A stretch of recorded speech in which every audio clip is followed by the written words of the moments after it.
Hi అండి. నిన్న ఇదంతా శుభ్రం చేసి రెడీ చేసుకున్నామండి. మేము ఈరోజు తెల్లవారైతే వర్షం వస్తుందని అయితే మేము అనుకోలేదు. మా అదృష్టం బట్టి వర్షం వచ్చిందండి.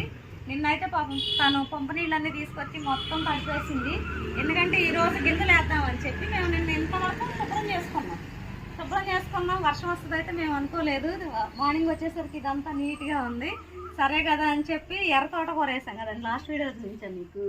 ఆ ఎర్ర తోటకూర తీసి మళ్ళీ దీన్ని చక్కగా చదును చేసేసుకుని కొంచెం భూమి ఆరనిచ్చి మేము టీ పొడి ఇంట్లో ఉన్నది తీసుకొచ్చి దీనిలో వేసేసానండి. ఈ మట్టిలో పోసేసాను. ఇదిగండి, ఇది దీనిలో వేసేసాను. ఇవిగండి ఎర్ర తోటకూర గింజలు. ఇదిగండి, మీకు లాస్ట్ వీడియోలో దీన్ని చూపించాను నేను మీకు.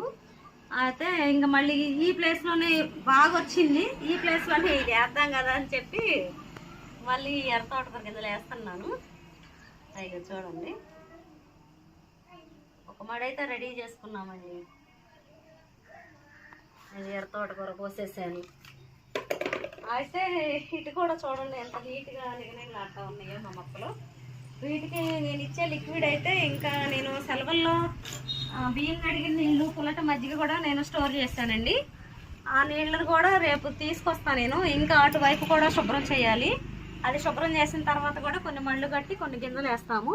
ఈ రోజుకైతే ఎర్ర తోటకూర పోసాము. చూడండి బచ్చల కూర ఎలా వచ్చిందో.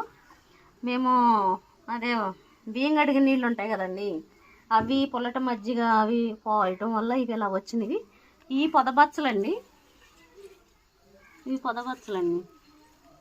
ఇదిగండి ఇవన్నీ పొదబచ్చల. ఇక చూడండి ఎంత నీట్గా చేసుకున్నాము. ఇటైతే ఇదిగండి, ఇవి లాస్ట్ అప్పుడు మీకు చూపించా కదండి చాందంపులు. ఇటు కూడా చాందంపులు వేసానండి. అదొక బచ్చల కూర అండి. అదేం బచ్చలు మాకైతే తెలీదు. మార్నింగ్ పప్పులో వేసామండి ఆ బచ్చలే. ఈరోజు బుధవారం కదండి, మనకు పప్పు ఆకుకూరగా ఈరోజు దాన్ని వేసాము మనం కూరలోకి. అయితేనండి ఈ కంది చెట్లు కూడా చూడండి, దీనికి కూడా మేము అదే లిక్విడ్ ఇస్తున్నామండి. ఈ కంది మొక్కలకు కూడా అదే లిక్విడ్ ఇస్తున్నాము మేము. అదో చూడండి ఎంత బాగున్నాయో చూడండి. దీనికి కాయలు కూడా బాగా వస్తాయండి. ఎందుకంటే నేను మా ఇంటి దగ్గర పెట్టాను, చాలా కాయలు వచ్చాయి. అందుకే ఇక్కడ కూడా పెడదామని చెప్పి 2 గింజలు వేసాను. ఎందుకంటే 2 కన్నా ఎక్కువ వేయటానికి మనకు ప్లేస్ లేదు ఇక్కడ. సరే అని చెప్పి 2 గింజలు వేసాను. బాగా వచ్చినాయి. పెట్టిన 2 గింజలే, 2 కాదులేండి, ఒక 4-5 గింజలు పెట్టాను. ఆ 2 మొక్కలు వచ్చాయి. ఇక చూడండి, ఆ మడి అయితే మాత్రం బాగుంది. శుభ్రం చేసుకున్నాం, నీట్గా ఉంది.